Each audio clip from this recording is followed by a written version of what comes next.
మీరు గెలుస్తారా? 80,000 మెజార్టీతో గెలవబోతున్నారు. అతిశయోక్తి అనిపిస్తలేదా మీకు?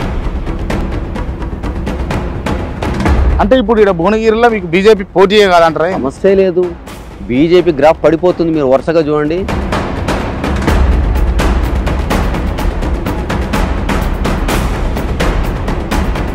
ఇప్పుడు దేశం అంతటా కూడా అయోధ్య రామ మందిరం మోడీ హవా నడుస్తూ ఉంది. ఆ హవాలో మీరు ఎక్కడ ఉంటారు, ఎట్లా నిలుస్తారు, ఎట్లా గెలుస్తారు? రెచ్చగొడుతున్నాడు కదా.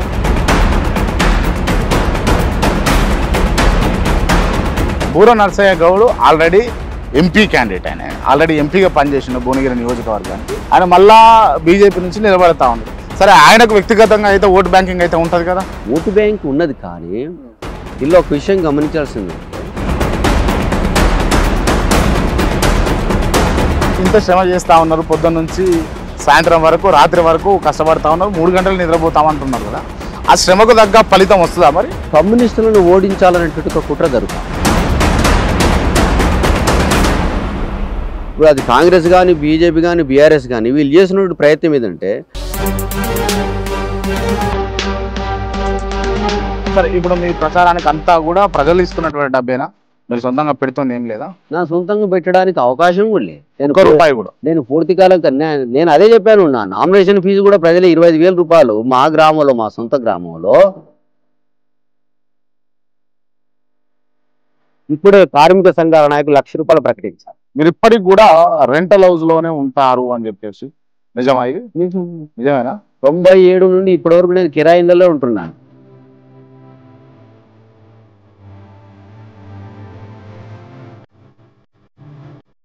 నమస్తే, వెల్కమ్ టు కేఆర్ టీవీ. నేను విక్రాంతి. ఇవాళ మనతోటి భువనగిరి ఎంపీ అభ్యర్థి ఎండి జహాంగీర్ గారు మనతోటి ఉన్నారు. ముందుగా వెల్కమ్ చేద్దాం. అన్న నమస్తే. నమస్కారం.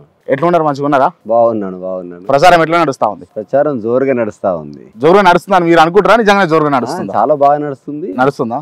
మొత్తం నియోజకవర్గంలో సిపిఎం తప్ప ఇంకెవరు ప్రచారంలో దిగలేదు. ఇప్పటికీ దాదాపు ప్రతి నియోజకవర్గం 2 సార్లు తిరిగి వచ్చాము.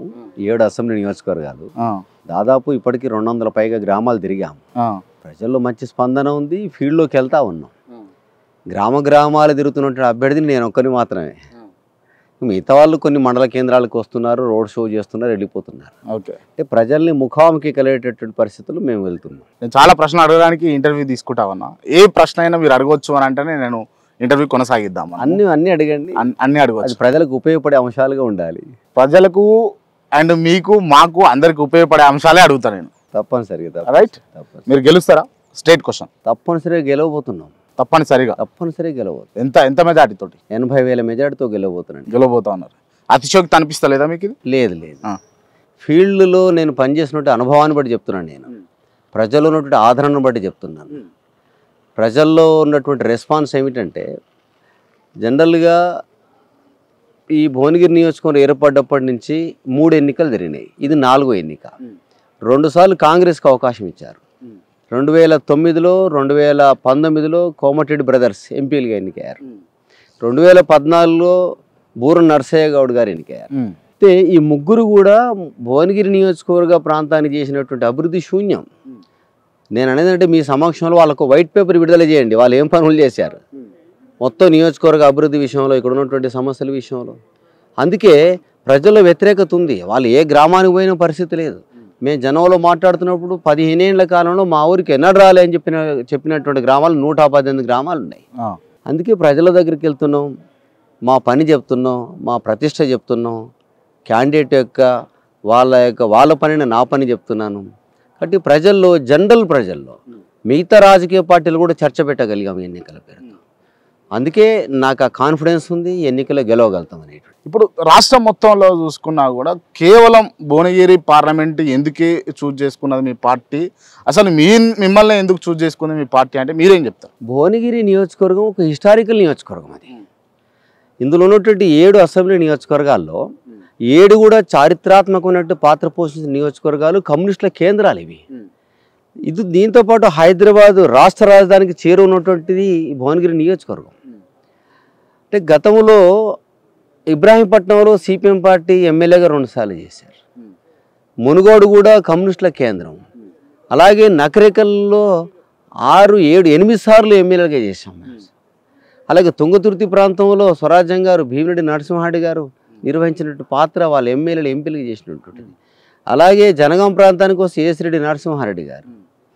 ఇక్కడ భువనగిరి ప్రాంతం రావి నారాయణ రెడ్డి గారు కమ్యూనిస్టుల ఉద్యమాలు తిన్నటువంటి ప్రాంతం ఇది. ఆలేరు ప్రాంతంలో కూడా ఆరుట్ల రామచంద్రారెడ్డి గారు, సుశీల గారు. ఒక రకంగా చెప్పాలంటే 7 నియోజకవర్గాల యొక్క పరిస్థితి చూస్తే కమ్యూనిస్టుల యొక్క ఉద్యమాలతో విలసిల్లినటువంటి ప్రాంతాలు ఇవి. అందుకే ఈ ప్రాంతాల్లో కొత్తగా కమ్యూనిస్టులు ప్రజా ఉద్యమాలు పరిచయం చేయాల్సిన అవసరం లేదు అసలు. అంటే సరే, నిజంగా ఈ తెలంగాణ సాయుధ పోరాటం కావచ్చు, వివిధ పోరాటాలకు సంబంధించి సిపిఎం ఈ కామ్రేడ్స్ అనేటోళ్ళు ఒక ప్రముఖ పాత్ర పోషించారు, దాంట్లో అతిశయోక్తి లేదు. బట్ ఇవాళ ఇప్పుడున్నటువంటి పరిస్థితుల్లో ఒక సర్పంచ్ అన్నాడా మీకు? ఉన్నారు కదా. ఎంతమంది ఉన్నారు? 9 మంది సర్పంచులు ఉన్నారు. ఎక్కడ, ఏ జిల్లాలో ఉన్నారు? ఈ భువనగిరి జిల్లాలో. నేను భువనగిరి జిల్లా గురించి మాట్లాడుతున్నాను. మిగతా జిల్లాలో సర్పంచులు ఉన్నారు, ఎంపీటీసీలు ఉన్నారు, మాకు సింగిల్ విండో చైర్మన్లు ఉన్నారు. ప్రజా ప్రాతినిధ్యం ఉన్నటువంటి చాలా కీలకమైనటువంటి నియోజకవర్గంగా భువనగిరి కాపాడుకుంటున్నారా మీరు వాళ్ళని? బ్రహ్మాండంగా ఇప్పటికీ మా గ్రామాలు పదిలంగా ఉన్నాయి. ప్రజల్లో మా స్థానం పదిలంగా ఉన్నది. ప్రజలతో మమేకమై పనిచేస్తున్నాం, కష్టపడుతున్నాం. కాబట్టి ఇప్పుడు గ్రామాల్లో మా కమ్యూనిస్ట్ పార్టీకి ఆదరణ కూడా ఉన్నది. ఓకే, ఆదరణ ఉన్నది అని అంటున్నారు. మొన్నటిదాకా పొత్తులకు పోయినటువంటి మీ కామ్రేడ్లంతా కూడా ఇవాళ సత్తా చూపెట్టేందుకు ఒంటరిగా ఎందుకు వస్తూ ఉన్నారు అంటే ఏం చెప్తారు? ఇప్పుడు ఒక విషయం అంటే రాజకీయ ఎత్తుగడలు ఎలా ఉంటాయంటే కొన్ని సందర్భాల్లో పొత్తులు ఉంటుంటాయి, కొన్ని సందర్భాల్లో పొత్తులు కలవకపోవచ్చు. ఇప్పుడు మేము ఈ ఎన్నికలు మేము ఒంటరిగా పోటీ చేస్తాం. పోయినసారి మా అవసరం మునుగోడులో వచ్చింది. మా అవసరమే కాదు, ఒక రాజకీయ కర్తవ్యం ముందుకు వచ్చింది. మునుగోడులో కమ్యూనిస్టులు అందరం ఏకమైనాం, బీజేపీని ఓడించినాం. ఇక్కడ కూడా ఈ ఎన్నికల్లో మాతో కాంగ్రెస్ పార్టీ మధ్య చర్చ జరిపింది. భువనగిరి స్థానం అని మాకు వదిలిపెట్టమని. సమస్య లేదు, మేము చేస్తున్న స్థానాన్ని వదిలిపెట్టామని చెప్పాము. మీరే మాకు మద్దతు ఇవ్వండి అని చెప్పాము. మాకు బేస్ ఉన్నది ఇక్కడ అని చెప్పాము. అయితే సహజంగా వాళ్ళు బలహీనపడ్డప్పుడు ఒక స్థితి ఉంటుంది, బలంగా ఉన్నప్పుడు ఒక స్థితి ఉంటుంది. కానీ కమ్యూనిస్టులము ఒంటరిగా పోటీ చేసాం, కలిసి పనిచేస్తున్నాం. కానీ ఏనాడు కూడా చేతులు ఎత్తేసి ఎంటీ హ్యాండ్స్తో మాత్రం లేవు మేము. రైట్, మీలాంటి లీడర్లు ఇంకా ఉన్నారు కాబట్టి అంతో ఇంతో కామ్రేడ్లు బతుకున్నారు, అంటే పార్టీ బతుకున్నది. ఒకవేళ మీ అట్లాంటి లీడర్లు లేకపోతే ఈ పార్టీకి దుకాణం బంద్ చేస్తుండేనా? సమస్య లేదు. వందలాది మంది కార్యకర్తలు, నాయకులు ఉన్నటువంటి ప్రాంతం ఇది. సెకండరీ లీడర్షిప్ డెవలప్ అవుతున్నది ఈ ప్రాంతంలో. యూత్ మా వైపు ఆకర్షితులు అవుతున్నారు. మీ గ్రామాల్లో చూడండి, చాలా గ్రామాల్లో యూతే నాయకత్వం వహిస్తున్నారు ఈ ప్రాంతంలో. కాబట్టి కమ్యూనిస్టులకు భవిష్యత్తు ఉన్నది, మంచి నాయకత్వం డెవలప్ అవుతుంది. నాలాంటి కార్యకర్తలు వందలాది మంది ఉన్నారు ఈ ప్రాంతంలో. కాబట్టి ఫ్యూచర్ కమ్యూనిస్టులది. కమ్యూనిస్టు పార్టీలని ఇతర పార్టీలు బీఆర్ఎస్ కావచ్చు, కాంగ్రెస్ కావచ్చు వాడుకున్నది వాళ్ళ ఎన్నికల సమయంలో అని అంటే మీరేమంటారు? అలవెన్స్లో ఉన్నారు, మీరు మర్చిపోకండి, దానికి సమాధానం చెప్పండి. వాడుకున్నారు అనేటువంటిది కొద్దిగా ఆలోచన చేయాల్సిన విషయమే. ఒక రకంగా మునుగోడు ఎన్నికల్లో మిమ్మల్ని వాడుకుందా వాడుకోలేదా బీఆర్ఎస్ అంటే ఏమంటారు? అయితే ఇందులో 2 విషయాలు గమనించి ఓపెన్ గా చెప్పండి. ఓన్లీ సింగిల్ ఆన్సర్ చెప్పండి. వాడుకుందా వాడుకోలేదా? అంటే వాడుకుందా వాడుకోలేదా? Single answer. వాడుకున్నగానే చెప్పాల్సిందే. రైట్, ఇప్పుడు చెప్పండి. అయితే ఇందులో 2వ అంశం ఏంటంటే మేము టీఆర్ఎస్ మీద ప్రేమతో మేము మద్దతు ఇవ్వలే. బీజేపీని ఓడించాలనేటువంటి మా రాజకీయ విధానంతో అతనికి మద్దతు ఇచ్చాం. ఒకవేళ ఆ స్థానంలో కాంగ్రెసే గెలవగలిసిన పరిస్థితి ఉంటే కాంగ్రెస్కి ఇచ్చేవాళ్ళం మేము. అంటే కాంగ్రెస్కి గెలవదు అని చెప్పేసి మీరు డిసైడ్ అయిపోయారు ఆల్రెడీ? అది ఆ పరిస్థితి లేదు కదా. అప్పుడు టీఆర్ఎస్ అధికారంలో ఉన్నది, అధికార పార్టీ ఉన్నది, ఓడించేటువంటి శక్తిగా ముందుకు వస్తున్నది. కాబట్టి వాళ్ళకి మద్దతు. అంటే మీకు ప్రత్యామ్నాయంగా మీరు చూస్ చేసుకున్న పార్టీ ఎవరు అసలు? నేను కాంగ్రెస్ని ప్రత్యామ్నాయ పార్టీగా అనుకుంటున్నాను. ఇప్పుడు కాంగ్రెస్ కు కమ్యూనిస్టుల మధ్యనే పోటీ నియోజకవర్గం. కానీ మీ నాయకులంతా కూడా మా ఎజెండా అంతా కూడా బీజేపీ పైనే, బీజేపీని బతకనియొద్దు, దేశం మొత్తంలో నాశనం చేయాలి అన్నట్టుగా మీ పార్టీ నాయకులు, మీ పార్టీ పెద్దలు మాట్లాడుతూ ఉంటారు. మీరేమో కాంగ్రెస్ని చూస్ చేసుకున్నామని అంటా ఉన్నారు. అంటే ఇందులో 2 విషయాలు ఉన్నాయి. మొదటి అంశం ఏంటంటే భువనగిరి ప్రాంతంలో నియోజకవర్గంలో సిపిఎంగా మేము నిలబడ్డాం కాబట్టి మేము గెలవాలని కోరుకుంటున్నాం. మిగతా కాంగ్రెస్ని, బీజేపీని, బీఆర్ఎస్ని అందరినీ ఓడించాలని చెప్తున్నాం. ఎందుకంటే కమ్యూనిస్టులు గెలవడం అవసరం, ఒకే స్థానానికి మేము పోటీ చేస్తున్నాం. 2వ అంశం ఏంటంటే మిగతా 16 చోట్ల మేము బీజేపీని ఓడించేటువంటి లౌకిక శక్తులకు మద్దతు ఇస్తున్నాం. మేము బీజేపీని ఓడించే శక్తి ఎవరికి ఉన్నది ఆ ప్రాంతంలో? ఉదాహరణ ఎట్టి పరిస్థితుల్లో తెలంగాణ రాష్ట్రంలో ఏ ఒక్క స్థానం కూడా బీజేపీ గెలవద్దు అనేది మాకున్నట్టు. అంటే ఇప్పుడు ఇక్కడ భువనగిరిలో మీకు బీజేపీ పోటీయే కాదంటారా? సమస్య లేదు, బీజేపీ గ్రాఫ్ పడిపోతుంది. మీరు వరుసగా చూడండి, ఈ వారం రోజుల్లో బీజేపీ యొక్క ప్రచారం వెనకబాటుకు గురైంది. బీజేపీలో కొన్ని అంతర్వైరుధ్యాలు ఉన్నాయి, వాళ్ళ రోడ్ షోలు ఫెయిల్ అవుతున్నాయి. ఒక రకంగా చెప్పాలంటే వాళ్ళ గ్రాఫ్ పడిపోయింది. రైట్, బీజేపీది పడిపోయింది అని అంటున్నారు. సరే, దాన్ని పక్కన పెట్టి మళ్ళీ మాట్లాడుకుందాం. Boora Narsaiah Goud already MP candidate, ఆయన ఆల్రెడీ ఎంపీగా పనిచేసిన భువనగిరి నియోజకవర్గానికి. ఆయన మళ్ళా బీజేపీ నుంచి నిలబడతా ఉన్నాడు. సరే, ఆయనకు వ్యక్తిగతంగా అయితే ఓటు బ్యాంకింగ్ అయితే ఉంటుంది కదా? ఉంటుంది, ఎందుకుంటే మరి ఓటు బ్యాంక్ ఉన్నది. కానీ ఇలా ఒక విషయం గమనించాల్సిందంటే, తాను టీఆర్ఎస్గా ప్రజలు అవకాశం ఇచ్చారు, ఎంపీగా తను గెలిచాడు. గెలిచిన తర్వాత ఈ 5 సంవత్సరాల కాలంలో వాళ్ళ పని విధానం శూన్యం. ఒక రకంగా చెప్పాలంటే, ప్రజల్ని నిర్భయంగా నాకు ఓటేయండి, నేను ఈ ప్రాంత ప్రజలకు సేవ చేశానని చెప్పి. ఇప్పుడు భువనగిరి బీబీనగర్ దగ్గర ఎయిమ్స్ అనే హాస్పిటల్ ఉంది కదా, అది ఎవరి హయాంలో వచ్చిందని అంటారు మీరు? అయితే ఇక్కడ గమనించాలి, ఎయిమ్స్ అనేటువంటిది టీఆర్ఎస్ ప్రభుత్వ హయాంలోనే వచ్చింది. ఇందులో బూర నరసయ్య గౌడ్ గారు ఎంపీగా ఉన్నారు కాబట్టి వారి చొరవ లేదని నేను చెప్పను, కానీ ఆయనే తీసుకొచ్చిండు అనేది తప్పు. ఇంకోటి, నిమ్స్ నుంచి ఎయిమ్స్ కావాలని చెప్పి ఉద్యమాలు చేసాం మేము. భువనగిరిలో నిరాహార దీక్షలు చేసాం, ఎయిమ్స్ కోసం ధర్నాలు చేసాం, ప్రజలతో లక్షలాది సంతకాలు చేసి కేంద్ర ప్రభుత్వాన్ని మేము పంపాం. అందులో ప్రజా ఉద్యమాల పాత్ర కూడా ఉన్నది.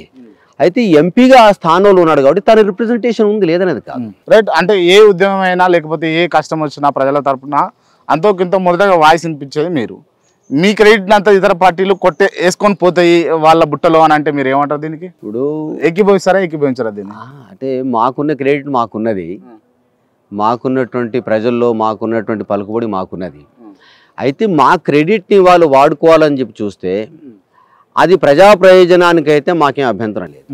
ఏదో ఇప్పుడు మమ్మల్ని ఏదో బలహీనపరిచేటువంటి కుట్రలు జరుగుతుంటే మాత్రం మేము సహించేటటువంటి పరిస్థితి కూడా లేదు.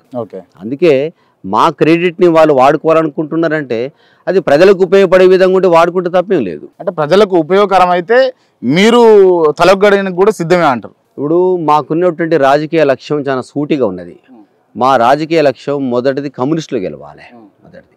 రెండవది, ప్రధానమైనటువంటి శత్రువు ఏదైతున్నారో ప్రధానమైనటువంటి శత్రువు, దేశానికి ప్రధాన శత్రువు బీజేపీని ఓడించాలి. ఈ లక్ష్యంతో మేము పనిచేస్తున్నట్టు వాళ్ళం. కాబట్టి భువనగిరి పార్లమెంట్ ఎన్నికల్లో మేము పోటీ చేస్తున్నాము. మాకంటూ ఒక దిశానిర్దేశం ఉంది.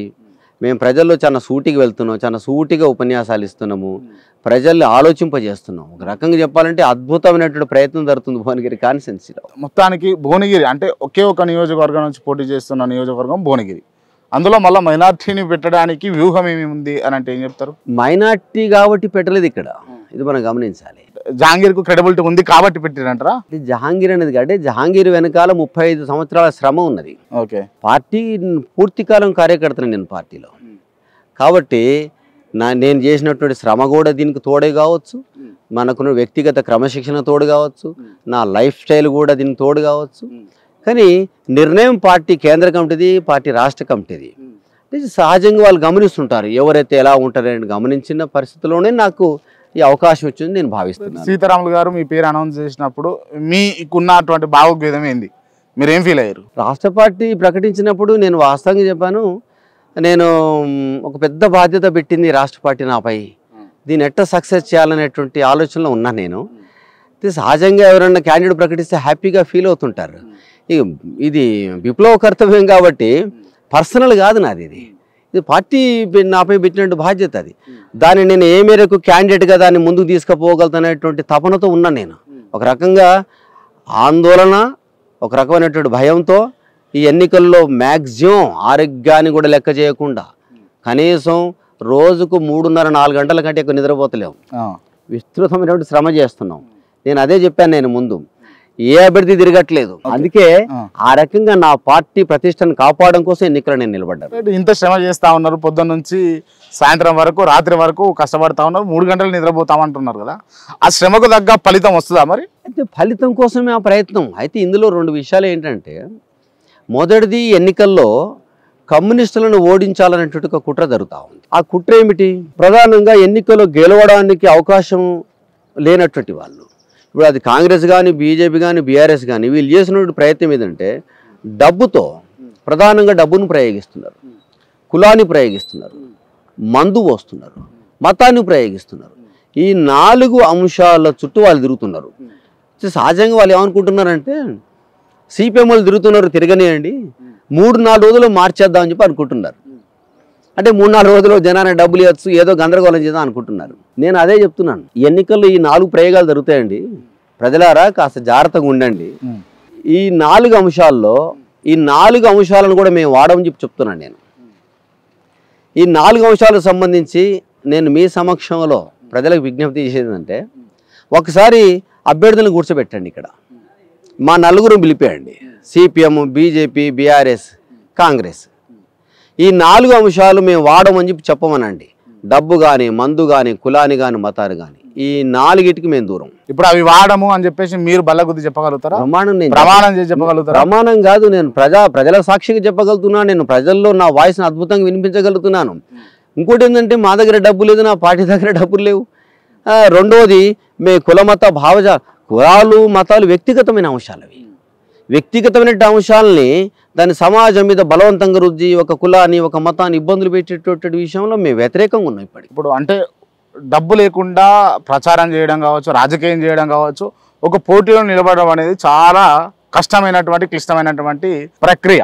ఇప్పుడు ఈ వెహికల్స్ కావచ్చు, వీళ్ళందరూ కావచ్చు, కళాకారులు కావచ్చు, రావాలంటే వాళ్ళకి ఎంతో కొంత ఇవ్వాల్సిందే. ఎన్ని కోట్ల రూపాయలు మీకు ఆడున్నాయి జహాంగీర్ గారు అంటే మీరు ఏం చెప్తారు? నా దగ్గర నేను చెప్పాను, కోట్లు లేవు, ప్రజలు ఉన్నారు. ప్రజలు నోటు అడుగుతున్నాం, ఓటు అడుగుతున్నాం. ప్రజలు చాలామంది మీరు చూస్తున్నారు. జనరల్గా నేను ఎక్కడ పోయినా ప్రజలు డబ్బులు ఇస్తున్నారు, కార్మికులు డబ్బులు ఇచ్చారు, వృద్ధులు పెన్షన్ డబ్బులు కూడా ఇస్తున్నారు, నా నామినేషన్ ఫీజుతో సహా ప్రజలే భరిస్తున్నారు. ప్రజా విరాళాల ద్వారానే ఈ క్యాంపెయిన్ నడుస్తున్నది. అందుకే ప్రజలే ఉద్యమాన్ని కాపాడుకోవాలి, ప్రజలే కమ్యూనిస్టులను కాపాడు. ఎందుకంటే కమ్యూనిస్టులు దేశభక్తులు, కమ్యూనిస్టులు ప్రజలకు ఉపయోగపడేటువంటి వాళ్ళు, కమ్యూనిస్టుల వల్ల అనేక ఫలితాలు అనుభవిస్తున్న ప్రజలు కూడా ఇప్పటికున్నారు. అందుకే ప్రజా విరాళాలే కమ్యూనిస్ట్ ఉద్యమానికి, ఎన్నికల క్యాంపెయిన్కి ఉపయోగపడుతున్నాయి తప్ప పెట్టుబడిదారుల నుంచి, దోపిడీ శక్తుల నుంచి తీసుకునే సాంప్రదాయం లేదు, అలవాటు కూడా లేదు. Right, okay. మీలాంటి కమ్యూనిస్టు వాదులు ఉన్నారు కాబట్టి ఇంకా మీ పార్టీ ఉంది అనుకుంటాం. కాకపోతే కొంతమంది మీలో ఉన్నటువంటి కొంతమంది వాళ్ళు పార్టీని కల్తీ చేసిరంటే ఏమంటారు మీరు? కల్తీ చేసిన వాళ్ళు దూరం వెళ్ళిపోతున్నారండి. ఎవరైతే పార్టీలో ఉండి కూసున్న కొమ్మని నరుక్కున్నటువంటి వాళ్ళు ఎవరైనా ఉంటే ప్రజలే తోసేస్తున్నారు వాళ్ళని. అందుకే అలాంటి మాకు తెలిసి అట్లా తప్పుడు పద్ధతులు వివరించినట్టు వాళ్ళు ప్రజల నుంచి దూరమై వాళ్ళు ఏ స్థితిలో ఉన్నారో ఇప్పటికి తెలుస్తూనే ఉంది. అందుకే నేను వాళ్ళ విషయంలో పెద్దగా ఇబ్బంది పడేటువంటి అంశం లేదు. అలాంటి వాళ్ళు ఈ జిల్లాలో అట్లాంటి పరిస్థితి, ఈ నియోజకవర్గంలో అలాంటి పరిస్థితి మాకు లేదు. సరే, ఇప్పుడు మీ ప్రచారానికి అంతా కూడా ప్రజలు ఇస్తున్నటువంటి డబ్బేనా? మీరు సొంతంగా పెడుతుంది ఏం లేదా? నా సొంతంగా పెట్టడానికి అవకాశం కూడా లేదు. నేను పూర్తి కాలం నేను అదే చెప్పాను, నా నామినేషన్ ఫీజు కూడా ప్రజలే 25,000 రూపాయలు మా గ్రామంలో, మా సొంత గ్రామంలో ప్రజా విరాళాల ద్వారా నామినేషన్ ఫీజు కట్టుకున్నాను. అలాగే ఇప్పుడు ఈ క్యాంపెయిన్ అంతా కూడా పార్టీ నిర్వహిస్తున్న క్యాంపెయిన్, జహాంగీర్ నిర్వహిస్తున్న క్యాంపెయిన్ కాదు ఇది. నా పార్టీ విరాళాల ద్వారా ఇప్పుడే కార్మిక సంఘాల నాయకులు 1,00,000 రూపాయలు ప్రకటించారు. ఓకే, మొత్తం సమస్త కార్మికుల నుంచి వసూలు చేసిన డబ్బులు 1,00,000 రూపాయలు ఇస్తాను ఇప్పుడు ఈ వేదికలు, ఈ సమావేశంలో ప్రకటించారు. కాబట్టి ఆ రకంగా విరాళాల ద్వారా చేసినటువంటి క్యాంపెయిన్ తప్ప ఇది వేరే కాదు. Right, okay. నాకు ఒక వ్యక్తి చెప్పడం జరిగింది, మీరు ఇప్పటికి కూడా రెంటల్ హౌస్లోనే ఉంటారు అని చెప్పేసి. నిజమా ఇది? నిజం కదా. నిజమేనా? నేను 1997లో మా ఊరు నుంచి బయటికి వెళ్ళాను. 97 నుండి ఇప్పటివరకు నేను కిరాయిలలో ఉంటున్నాను. ఎందుకు అట్లా? అంటే ఇంత స్థాయికి వచ్చారు, ఎంపీగా నిలబడేటటువంటి క్యాపబిలిటీ మీ దగ్గర ఉన్నది, రాష్ట్ర స్థాయిలో పరిచయమే అక్కర్లేని పేరు, ఎందుకు డబ్బులు సంపాదించుకోలేదు? అంటే నాకు వ్యక్తిగతంగా అలాంటి అవకాశాలు లేవు. అవకాశాలు ఉన్నా సద్వినియోగం చేసుకోలేదా? అవకాశాలు రాలేదా? ఇప్పుడు అవకాశాలు అంటే తప్పుడు పద్ధతులు పోతే 100 అవకాశాలు ఉంటాయి. నేను ఆ తప్పుడు పద్ధతిలో పోదలుచుకోలేదు. అందుకే పార్టీ ఇచ్చినటువంటి ఆ క్రమశిక్షణ పద్ధతిలో ఇమిడి పనిచేస్తున్నాం కాబట్టి ఆ స్థితిలో ఉన్నాం. ఆ దారి నుంచి సైడ్ అయితే అనేక తప్పుడు పద్ధతులు ఇవన్నీ కూడా కనిపిస్తూ ఉంటాయి. అందుకే ఇప్పటికీ అదే సాదాసీదా జీవనాన్ని గడుపుతున్నాం, అదే పద్ధతిని కొనసాగిస్తూ వెళ్తున్నాం. రైట్, మీరు మొదట్లో చెప్పారు 80,000 పైచిలకు మెజార్టీతో మేము గెలుస్తాము అని చెప్పేసి. నిజంగా ఓట్లకు నోట్లు ఇవ్వకపోతే 80,000 మెజార్టీ వస్తుందని అంటారా? అంటే ఒకవేళ ఓట్లకు వాళ్ళు నోట్లు ఇచ్చి కొనరని నేను అన్నాను, వాళ్ళ పనే అది. వాళ్ళు కొంటుండొచ్చు, కొద్దిగా డిస్టర్బ్ చేస్తుండొచ్చు, కానీ కమ్యూనిస్టుల గెలుపుని, సిపిఎం పార్టీ గెలుపుని ఆపడం అనేటిది వాళ్ళ వల్ల కాదు, సాధ్యం కాదు. సమస్య లేదు. ఎందుకంటే ఈ సందర్భంగా వాళ్ళు చేస్తున్న పని ఏమిటంటే, ఈ 3 అభ్యర్థులు కూడా వాళ్ళేమో తక్కువలు కాదు, వాళ్ళంతా కోటీశ్వరులు, వాళ్ళు శతకోటీశ్వరులు వాళ్ళు.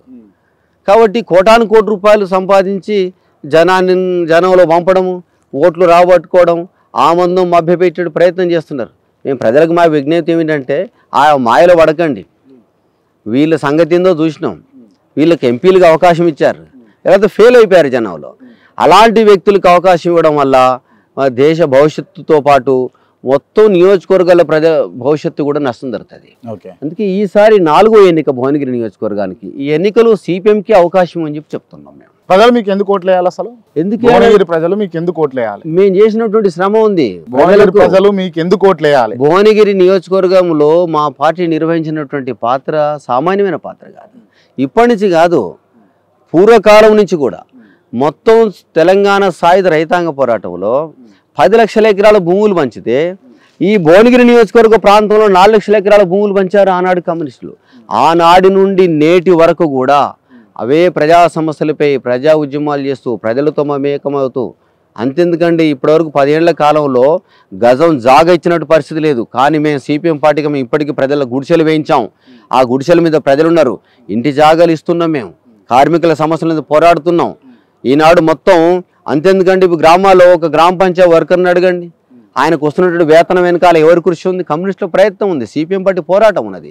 ఆశా వర్కర్ని అడగండి, అంగన్వాడీ వర్కర్ని అడగండి, ప్రతి ఒక్క కార్మికుల యొక్క వేతనాల యొక్క గౌరవం వెనకాల కమ్యూనిస్టుల కృషి ఉన్నది. అందుకే ఈ ఎన్నికల్లో కమ్యూనిస్టులు గెలవడం అవసరంగా కూడా మేము భావిస్తున్నాం. కాబట్టి ప్రజలు మమ్మల్ని గెలిపించడం అనేటువంటిది సునాయాసం అని చెప్పి నేను భావిస్తున్నాను. రాష్ట్రంలోకి ఎప్పుడన్నా అధికారంలోకి వస్తుంది అని చెప్పేసి మీరు కలగన్నారా? అయితే ఇప్పుడు మేము అత్యాశలకు ఏం పోవట్లేదు. ఇప్పుడు రాష్ట్రంలో ఇప్పుడు అంతా అధికారానికి వచ్చే పరిస్థితి ఏం లేదు. అంటే మీరైతే అంటే ఈ మాట అయితే నాకు ఒరిజినల్గా అనిపిస్తాం, క్లారిటీగా ఉన్నాం కదా. మేము అత్యాశపరులం కాదు, ఉన్న వాస్తవాల్ని మేము మాట్లాడుతున్నాము.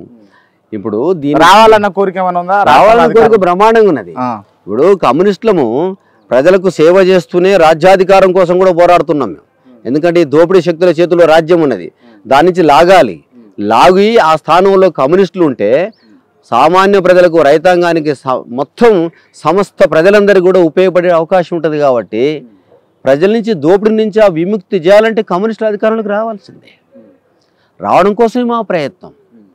అయితే ఇప్పుడు ఉన్నటువంటి కొన్ని పరిణామాలు, కొన్ని పరిస్థితులు, ఇప్పుడంతలో కమ్యూనిస్టులు మేము వెంటనే వస్తున్నాం అని చెప్పి మోసం చేసిన పని మేము ఏం చేయం. కానీ ఆ ప్రయత్నంలో ఉన్నాం మేము. ఆ ప్రయత్నంలో కొన్ని సెక్యులర్ శక్తులని, కొన్ని అభ్యుదయ శక్తులని అందరిని కలుపుకొని ఒక ప్లాట్ఫామ్ ఏర్పాటు చేసి ఈ ప్లాట్ఫామ్ ద్వారానే మేము మూవ్ కావడం కోసం ఆ ప్రయత్నం జరుగుతుంది. రైట్. ఇప్పుడు దేశం అంతటా కూడా అయోధ్య రామ మందిరం మోడీ హవా నడుస్తూ ఉంది. ఆ హవాలో మీరు ఎక్కడ ఉంటారు, ఎట్లా నిలుస్తారు, ఎట్లా గెలుస్తారు? అయితే కొందరిని కొన్నిసార్లే మోసం చేయొచ్చండి, అందరిని అన్నిసార్లు మోసం చేయలేరు అనేటువంటిది ఒక అది నానుడేది. ఇప్పుడు నరేంద్ర మోడీ గారు కొన్నిసార్లే మోసం చేయగలుగుతున్నారు. ఈసారి ఎన్నికల్లో ఎందుకు ఎదురు దెబ్బ వస్తుందో వాళ్ళకంటే ఎంతకాలం ఉండి ఇప్పుడు అయోధ్య రామ మందిరం కట్టాలి, సుప్రీంకోర్టు తీర్పు ఇచ్చింది, ప్రజలందరూ గౌరవించరు సుప్రీంకోర్టు తీర్పుని. కమ్యూనిస్ట్ పార్టీలు కూడా రైట్ ఒక సమస్య పరిష్కారం అయింది కానీ అని చెప్పి అనుకున్నాం మేము. ఇప్పుడు వాళ్ళకి అవకాశం లేదుగా. ఇప్పుడు లేకుండా నరేంద్ర మోడీ గారు, ప్రధానమంత్రి గారు, ఆ ఉన్నత స్థానం ఉన్నటువంటి వ్యక్తి తన దిగజారుడు మాట్లాడుతున్నాడు కదా. ఏమన్నాడు? రెచ్చగొడుతున్నాడు కదా. ఒక్కొక్క కాంగ్రెస్ పార్టీ మేనిఫెస్టో చూడండి అది ఎట్లా ఉన్నదని చెప్పని ఒక మైనార్టీలకు అని చెప్పి అంటున్నాడు. ఈ దేశ సంపద అంతా మైనార్టీలకు దోచి పెడతారని చెప్పి అంటున్నాడు. అసలు ఈ దేశం అంతా అంటే ఒక రిలీజన్ని ఇప్పుడు పోనీ ఆ రిలీజన్లో ఉన్నటువంటి బడుగు బలహీన వర్గాల విషయంలో వ్యతిరేకమైంది కదా బీజేపీ. కేవలం ఒక్క వర్గం, అది సద్బ్రాహ్మణ సంబంధించినటువంటి ఆ వర్గం సంబంధించిన చుట్టూ తిరుగుతూ ఉంది. హైందవ మతంలో ఉన్నటువంటి దళితులు, గిరిజనులు, వెనుకబడిన తరగతులు, ఆదివాసీలు వీళ్ళకి వ్యతిరేకమైంది కదా. అసలు ఆ రిజర్వేషన్లు వద్దంటుంది కదా బీజేపీ. అలాంటి పార్టీని ప్రజలను ఎట్లా క్షమిస్తారు? అందుకే నరేంద్ర మోడీ యొక్క గ్రాఫ్ పడిపోతుంది, దేశంలో వ్యతిరేకత ప్రారంభమైంది, ఆ బెంబేలెత్తిపోయి ఎదురుదాడి చేస్తూ ఉన్నారు వాళ్ళు. కాబట్టి ఆ ప్రభావం అనేటువంటిది ఇప్పుడు గత ఎన్నికలు ఉండదు వాస్తవం. నరేంద్ర మోడీ గ్రాఫ్ బ్రహ్మాండంగా పనిచేసింది. ఇప్పుడు మాత్రం నిజాలు బయటపడ్డాయి కాబట్టి ప్రజలు అర్థం చేసుకుంటున్నారు. ప్రచారంలో మీరేమన్నా ఒడిదుడుకు ఎదుర్కొంటారా? ఒడిదొడుకులు అనేటువంటివి ప్రస్తుతము ప్రజల నుంచి ఆదరణ ఉంది కాబట్టి ఏం లేదు. ఒకవేళ ఈ ప్రత్యర్థుల నుంచి కూడా సహజంగా ఏంటంటే నా మీటింగ్కు నేను ఎక్కడ పోయినా కూడా అన్ని పార్టీల వాళ్ళు వింటున్నారు. ఇది నాకు గొప్ప విషయం. అన్ని రాజకీయ పార్టీలు వాళ్ళు విని నేను నా ఉపన్యాసం తర్వాత మళ్ళీ వాళ్ళ దగ్గరకు పోయి కలుస్తున్నాను. నేను కలుస్తున్నప్పుడు బాగా మాట్లాడారండి, వాస్తవాలు మాట్లాడారు. మా కాంగ్రెస్ అండి, మేము బీఆర్ఎస్లో ఉన్నాము అంటే బీఆర్ఎస్ వాళ్ళు కాంగ్రెస్ వాళ్ళు కూడా వచ్చి మాట్లాడుతూ ఉన్నారా? అక్కడ గ్రామంలో పెట్టినప్పుడు గ్రామ ప్రజలందరూ వస్తారు కదా. అన్న తర్వాత నేను చెప్పి ఒక్కసారి అవకాశం ఏంటి మాకు, మీరిద్దరు కూడా పదవులు చేశారు కదా మీ నాయకులు అన్నప్పుడు, వాస్తవం అన్నా, ఎందుకంటే మా ఊరు కూడా రాలేదన్న ఇంతవరకు ఎన్నికైన తర్వాత 15 ఏళ్ల కాలంలో. మీరు గెలిస్తే మీరు అన్ని ఊర్లోకి పోతారా? మరి మాకున్న పని అది కదా. ఇప్పుడు నేను ఫుల్ టైం పొలిటీషియన్ని. మన మల్లారెడ్డి గారు ఏమన్నారు, మాజీ మంత్రి మల్లారెడ్డి గారు, మేమంతా పార్ట్ టైం పొలిటీషియన్స్ అండి, అంతా బిజినెస్ మెన్స్ ఫుల్ టైం అని అన్నాడు ఆయన. మేము ఫుల్ టైం పొలిటీషియన్స్, మాకున్న పని ఉందండి, నాకున్న వేరే వ్యాపకం ఏముంది, నాకు 7 పోయినా 3 పొయ్యిరాలు ఎత్తుకుపోయి ఉండాల్సిందే. మీకు పెద్ద పెద్ద వ్యాపారాలు ఉన్నాయని నేను విన్నా, నిజమేనా? ఉంటే కాగితం తెచ్చుకోమని అన్ని రాసిస్తాను నేను. నాకు రాసిస్తారా? ఎవరికైనా రాసి, ఎందుకంటే వైట్ ఓపెన్గా చెప్పదలిసాను. నేను అత్యంత నిరుపేద కుటుంబం నుంచి వచ్చిన వాడిని. నేను కానీ మా నాయనగారు మా అమ్మగారు మాకు చిన్న హోటల్ ద్వారా మా జీవనాధారం, హోటలే మాకు ఆధారం. నేను 95లో సర్పంచ్గా ఎన్నికయ్యాను, 97 వరకు హోటల్ నడిపాను. 97లో నేను రావణపేట డివిజన్ సెక్రటరీ అయిన తర్వాత పార్టీ ఆదేశానుసారం నేను మునిపంపుల మా సొంత గ్రామం నుంచి వచ్చి రావణపేటకు వచ్చాను. అప్పుడు హోటల్ బంద్ చేశాను. నేను పార్టీ పూర్తికాలం కార్యకర్తగా ఉన్నాను. ఇతర వ్యాపకాలు లేవు. మంచి చదువు చదువుకున్నాము, మంచి ఆలోచన ఉంది. నేను గ్రాడ్యుయేషన్ పూర్తి చేశాను. అయితే నేను వాస్తవంగా ఉపాధ్యాయుని కావాలంటే కోరికలతో ఉన్నటువంటి వాడిని. ఆ రకంగా వృత్తిరీత్యా ఉపాధ్యాయ వృత్తిలో వెళ్ళాలనుకున్నట్టు వాడిని. కానీ మా నాయనగారి ప్రభావం, మా అమ్మ ప్రభావం, వాళ్ళంతా కమ్యూనిస్ట్ పార్టీ నాయకులుగా ఉన్నారు గ్రామాల్లో. ఆ ప్రభావంలో నేను విప్లవ ఉద్యమాల వైపు అడుగులేస్తూ వెళ్ళాను. ఆ రకంగా పార్టీ కూడా ఆదరించింది. గ్రామీణ స్థాయి కార్యకర్తగా ఈనాడు ఈ స్థాయికి వచ్చాను నేను. ఓకే, మీరు అంటే ఒక సర్పంచ్ నుంచి ఒక ఎంపీ వరకు వచ్చారు కదా, మీ పర్సనల్ ఫీలింగ్ ఏంది? నేను హ్యాపీగా ఫీల్ అవుతున్నాను. దీంతో పాటు ఒక పెద్ద బాధ్యత కూడా. ప్రజలు రేపు ఆదరించి నన్ను గెలిపిస్తారని చెప్పి ఆశిస్తున్నాను, కాన్ఫిడెన్స్తో ఉన్నాను. కాబట్టి నన్ను గెలిపించిన ప్రజలను నేను గెలిపించాలి. చాలా పరిస్థితి ఏంటంటే గెలిపించిన ప్రజల్ని ఓడిస్తున్నారు వాళ్ళు. కాబట్టి గెలిపించిన ప్రజల్ని నేను గెలిపించాల్సినటువంటి బాధ్యత నాపై ఉన్నది. అందుకే నిరంతరం ప్రజలకు అందుబాటులో ఉంటాను.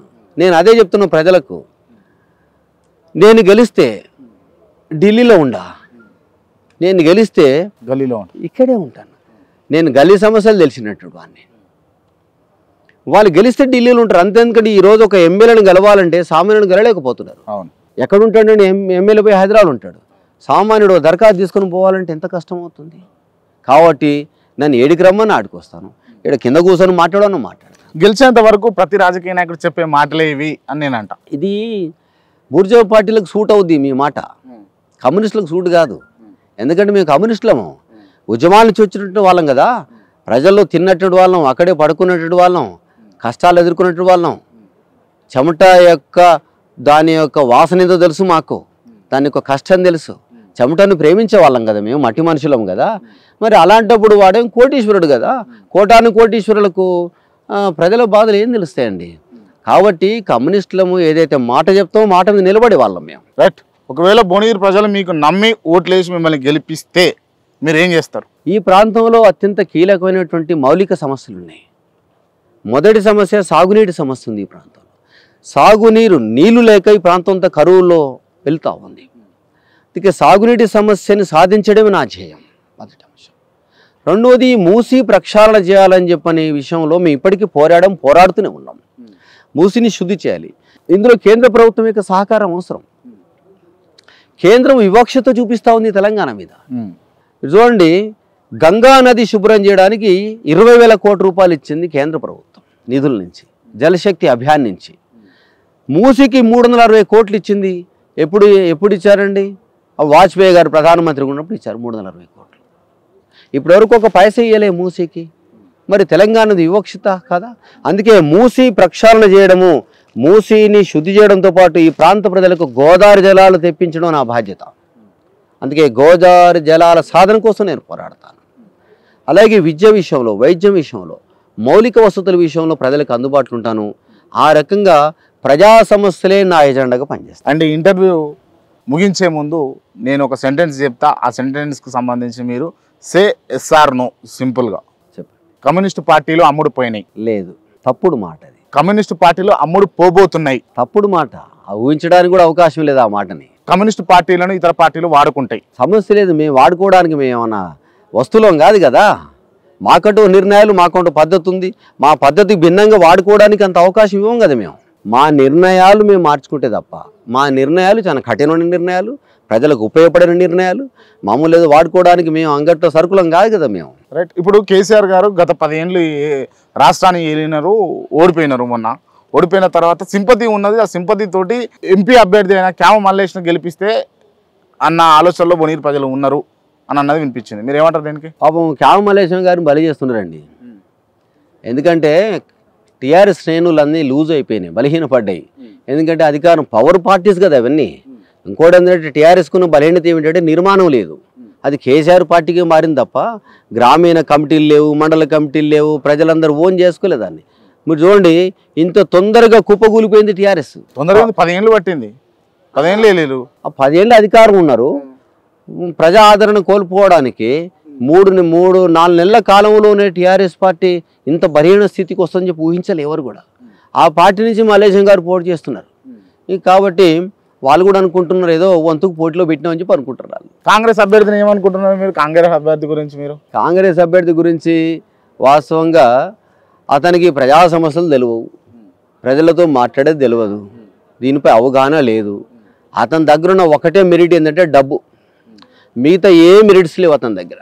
బూర నరసయ్య గౌడ్ గురించి? బూర నరసయ్య గౌడ్ గారు ఫెయిల్ అయినటువంటి వ్యక్తి అండి. ఇప్పుడు చెల్లని రూపాయి గీతలు ఎక్కువని ఆ వ్యక్తికి ఆల్రెడీ ఒక అవకాశం ఇచ్చేసారు. తను నిరూపించుకోలేకపోయింది ప్రజల్లో. మళ్ళీ ఎట్లా మాట్లాడగలుగుతాడు? కాబట్టి బూర నరసయ్య గౌడ్ గారు ఇప్పుడు కొత్త రూపం, టీఆర్ఎస్ నుంచి బీజేపీ కడవ కప్పుకొని బీజేపీలోకి వచ్చాడు. అసలు వచ్చిన ప్లాట్ఫామే భయంకరమైంది, ఆ బీజేపీ ప్లాట్ఫామ్. దానికి నిలబడ్డాడు. ఆ ఉన్న ఇన్ఫ్లుయెన్స్ కూడా పోతుంది కదా ఆయనకు. కాబట్టి అది ఒక ప్రమాదకరమైన పరిస్థితులు ఉన్నారు. అందుకే అంతర్మదనం జరుగుతుంది వాళ్ళ దాంట్లో కూడా. కాబట్టి ఆ టీఆర్ఎస్ అయినా, బీజేపీ అయినా, బీఆర్ఎస్ అయినా వ్యక్తులుగా చూసినప్పుడు బలహీనమైనటువంటి స్థితులు ఉన్నారు. రైట్. థ్యాంక్ యూ అన్న, thank you so much. And interview close చేసే ముందు నేను ఓన్లీ 1 వర్డ్ ఆన్సర్ చెప్పాలి. నేను కొందరి పేర్లు అడుగుతాను, వాళ్ళకి సంబంధించి ఓన్లీ 1 వర్డ్ ఆన్సర్. మాజీ ముఖ్యమంత్రి కేసీఆర్ గారు అహంకారంతో వ్యవహరించారు. రేవంత్ రెడ్డి గారు అదే పద్ధతిలో ప్రయాణం కొనసాగిస్తున్నారు. కోమటిరెడ్డి వెంకటరెడ్డి గారు తన ఒక ఫ్యూడల్. బూర నరసయ్య గౌడ్ గారు ప్రజాభిమానం లేనటువంటి వ్యక్తి. చామల కిరణ్ కుమార్ రెడ్డి ప్రజలతో సంబంధం లేనటువంటి వ్యక్తి. క్యామ మల్లేష్ ప్రజలెవరో తెలియదు అతనికి. ప్రధానమంత్రి మోడీ గారు ఈ దేశాన్ని సర్వనాశనం చేస్తున్నటువంటి వ్యక్తి. సోనియా గాంధీ గారు ఆ గ్రాఫ్ని పెంచడం కోసం ప్రయత్నం చేస్తున్నా తను ప్రజల్లో ఉన్నటువంటి వ్యక్తిగా లేదు. బండి సంజయ్ గారి గురించి చర్చించడానికి అవకాశం లేదు. తను ఎందుకంటే అతను విధ్వంసకరమైన వ్యక్తి.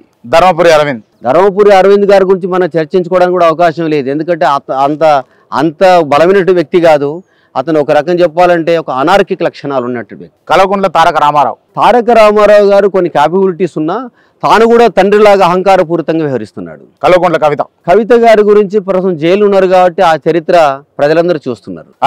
హరీష్ రావు కూడా తన ఒక ఆర్గనైజర్, కానీ తను మాట్లాడుతున్నటువంటి అధికారం అనేటువంటి దర్పంతో మాట్లాడారు. ఇప్పుడు 100 మెట్లు దిగి మాట్లాడుతున్నాడు. చెరిపల్లి సీతారాములు గారు ప్రజానాయకుడు, ఉద్యమ నాయకుడు. కాబట్టి నిరంతరం లైఫ్ అంతా ప్రజల కోసం అంకితం చేసినటువంటి వ్యక్తి. తమ్మినేని వీరభద్రం గారు మహానాయకుడు.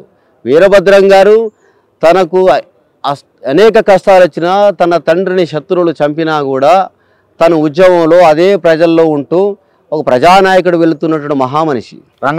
జూలకంఠ రంగారెడ్డి గారు ప్రజల మనిషి. తను గద్దరు ఒక రకంగా ఈ సమాజంలో మార్పు తెచ్చినటువంటి ఒక గొప్ప వైతాళికుడు. అతను ఒక ఉరు తొలగించినటువంటి మహానాయకుడు. జయరాజు గారు వాస్తవ కవి. జహాంగీరు ఓ సామాన్యమైనటువంటి వ్యక్తి. క్రాంతి చాలా స్మైల్ పర్సన్. క్రాంతి యొక్క ఇంటర్వ్యూ చాలా ఆకట్టుకునే విధంగా ఉంటుంది. థ్యాంక్ యూ సో మచ్ అన్న.